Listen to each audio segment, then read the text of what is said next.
নমস্কাৰ সকলোকে। আজি ইমান ধুনীয়া এটা পৰিৱেশ হয়নে বাৰু? আমাৰ ইয়াত ইমান বৰষুণ পৰি আছে। বাহিৰত ওলাই চালোঁ, ইমান এটা সুন্দৰ পৰিৱেশ।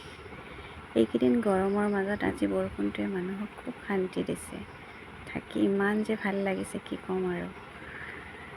এনেই ওলাই আহি অকণ এনেকৈ ৰ'লোঁ। আজি ভাবিলোঁ ৰাতিপুৱা বিশেষ একো নাখাওঁ, চেওঁকে বনাওঁ বুলি ভাবিলোঁ। এইটো ইনষ্টেণ্ট চেও হয়, তাত ইমান বিশেষ কৰিবলগীয়া একো নাথাকে। ঘিউ অকণ, চেনি অকণ দি পেকেটটো খুলি পেলাই চেওঁখিনি ঢালি দিলে 2 মিনিট, অতি বেছি 2 মিনিট লাগে, হৈয়ে যায়। চেওঁখিনি বেছি সময় নালাগে।